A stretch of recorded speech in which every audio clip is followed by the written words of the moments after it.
Hey guys, Etrion here from Langrisser C. I'm from the Guild Legion of Scorn, and I'm here with part 3 of the Langrisser Mobile Beginner's Guide.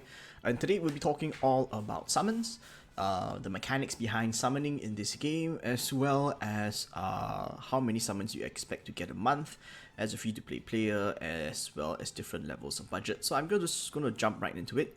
This tab is the Summons tab. This is the Cursed tab, which has brought a lot of joy, but also a lot of suffering to many players in Langrisser Mobile.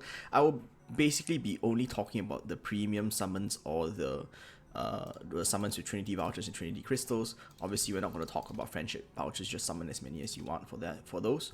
With regards to summoning in Langrisser Mobile, if you click on card deck details, they honestly don't give you any numbers at all. The only thing they tell you is that each 10x summon will guarantee you at least one SR hero, but beyond that, that is basically it. Of course, the Destiny summon or the Focus banners also say that the first SSR hero you summon during this event is guaranteed to be one of the three heroes that you don't already have. Okay, so this is only for the first SSR.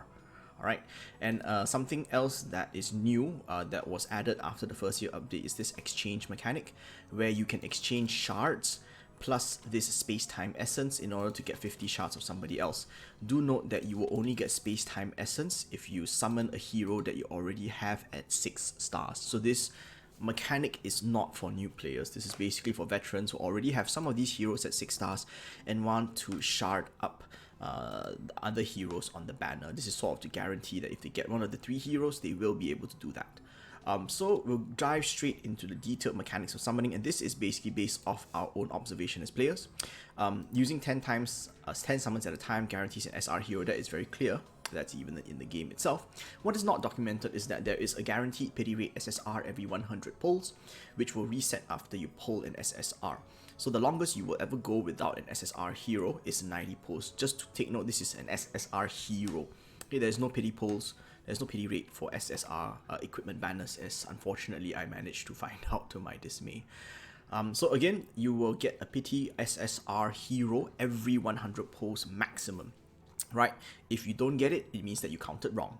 Alright, and I am confident in saying this because I have close to 15,000 pulls of data, which is recorded on live continuous video, which proves the pity mechanic 74 times already over these 15,000 pulls.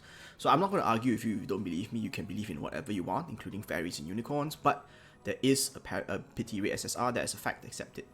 Okay, so I will link to my Reddit thread, which goes through all my summoning videos and the evidence for why I feel so strongly about this.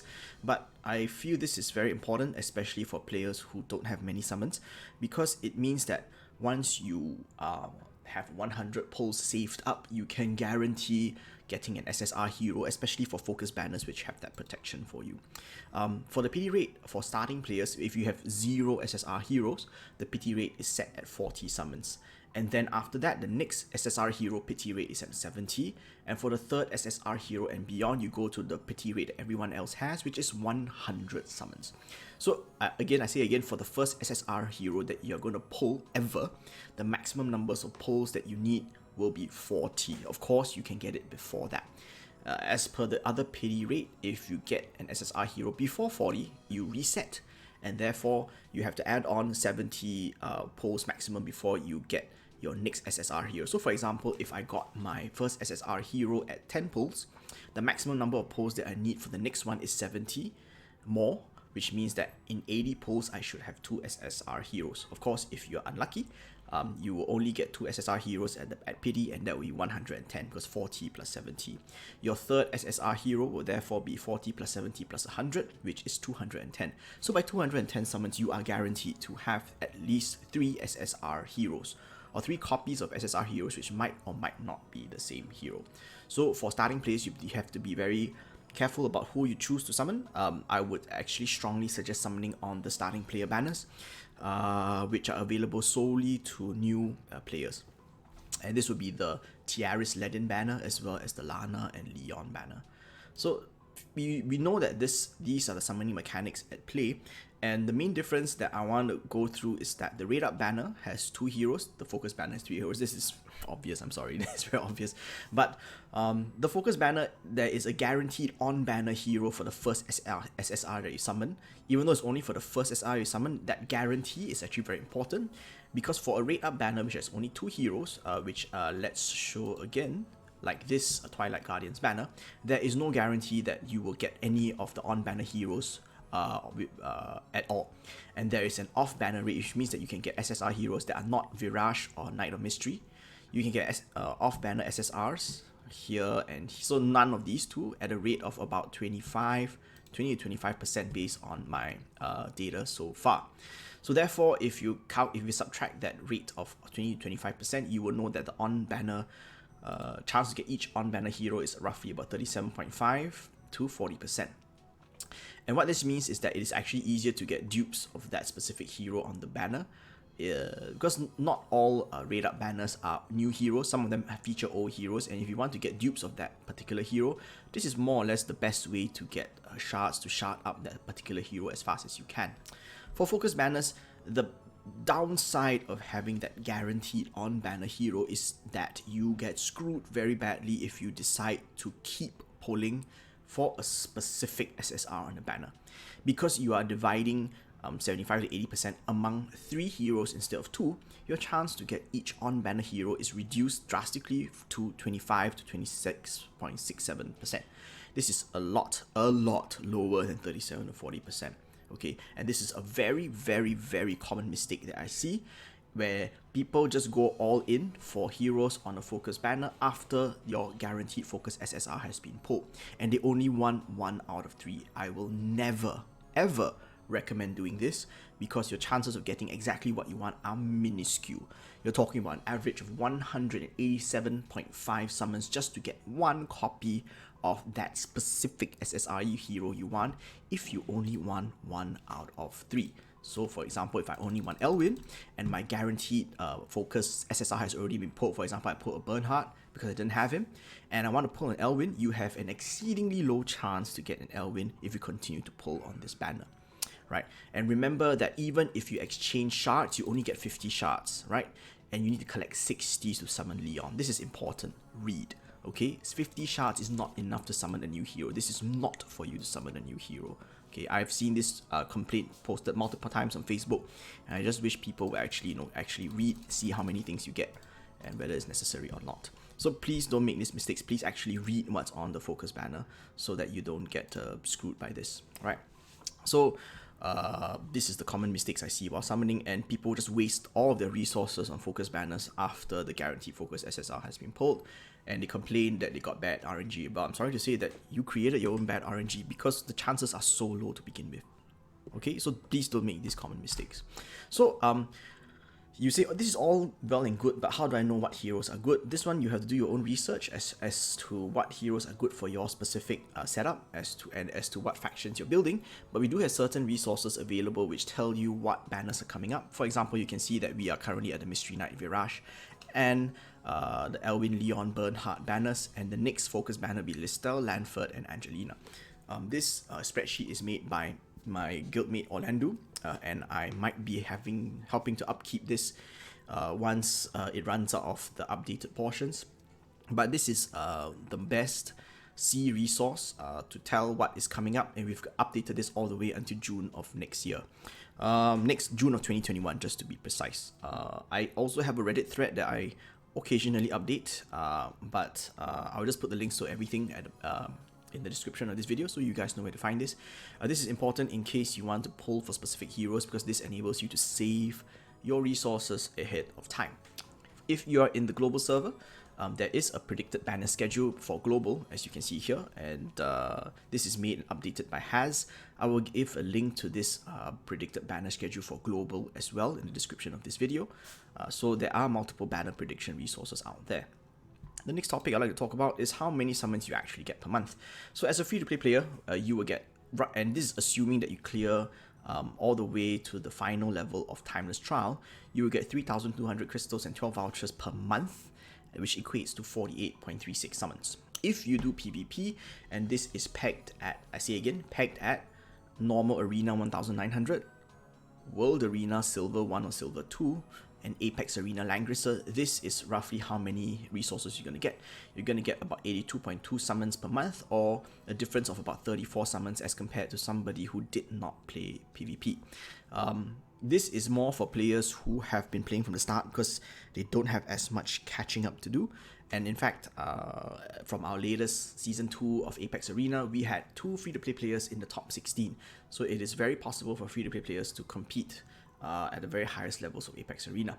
So let's say you are not free to play and you want to add a bit of money. The best thing to spend on, which is recurring in nature, is the monthly privilege or the gift of the goddess, which is charged at $5 and gives you 50 crystals per day for an average of 1,500 crystals. Wait, let me just do some math. Okay, so my math was correct. I was double checking the numbers for the gift of the goddess in game, so that's why there's a brief pause. So you do get 50 crystals per day, and this renews every 30 days for a total of 1,500 crystals. Basically what that works out to is that you get approximately 17 summons. This is what it means, right? And if you add that to the 48.36 summons as a free-to-play without PvP, you'll be looking at 65.4 summons per month that you build up without playing PvP. Or of course you can add 34 for 99 summons per month, and that's how much you would get if you were to spend just $5 a month. And in terms of summons per dollar spent, you take 17 and divide it by 5, and you roughly have 3.4 summons per dollar spent, which is as good as this game gets, honestly. The next level up of investment would be the daily discount gift pack, which is the $1 USD pack, which renews every day, and you can get this a grand total of 30 times in 30 days. So I'm working everything off a 30-day month, so I added on $30 USD to $5 USD, so which is 35 USD. And what that daily discount gift pack gives you is 150 crystals per day times 30, which is 4,500 crystals, which will give you 51 additional summons for that 30 additional dollars. And this will give you a ratio of 1.7 summons per additional dollar spent. And the total that you will get without PvP would be 116. If you were to PvP, that would be 150 summons per month. If you were to step up your investment to yet the next level, which is the daily summon pack, which gives you 2 Trinity vouchers per day at the cost of 2 USD, you would add on 60 USD to this 30-day month again. So at the cost of 95 USD per month, which is starting to get expensive, you will get an additional 60 Trinity vouchers or 60 summons for a total of 176.5 summons per month. And therefore your summons per additional dollar spent for this next tier up would be $1. So as you can see, the principle of diminishing returns apply as well in Langrisser Mobile. For the gift of the goddess, you get the best summons per dollar spent on a recurring basis. The next level up is the daily pack, which is 1.7 summons per dollar spent.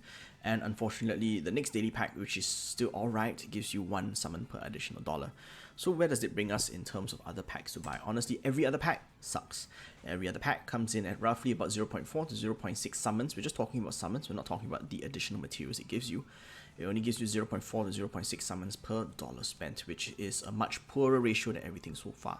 One thing else I can recommend to get in terms of summons per dollar would be the growth invest pack, where you get 692 crystals immediately when you purchase it, and as you level up at different thresholds, they'll give you different amount of crystals, and the grand total once you hit level 60 will be 3,500 crystals. This is a total of 4,192 Trinity crystals, and at a cost of $10 this gives 4.76 summons per dollar spent. This is even better than the monthly gift of the goddess, but this is a one-time purchase. You cannot get this again.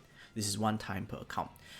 For every other pack in the game that I have not talked about, which is anything else besides the growth invest pack or the daily packs, the summons per dollar are not great, and if you want to accelerate your game progress by getting the various materials and all that in each pack, feel free, but do note that you will not be getting very good value for your dollar spent.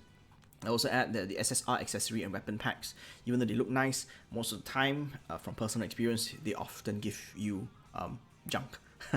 So be wary of these packs. Most of the time what they give you is all the commonly found things that aren't very good to begin with. So this is a rather long video, but I thought it was important for a gacha game to actually talk about the gacha mechanic. And yeah, so if there's any questions about summoning and all that, please feel free to ask in the comments below. But otherwise, I hope this has been a bit more useful rather than the card deck details in game. Useful in telling you how summoning works in this game, how many resources you have per month, as well as what various levels of monetary investment into this game will get you. As always, I hope this has been helpful, useful, entertaining, and this is Ethrion, signing off.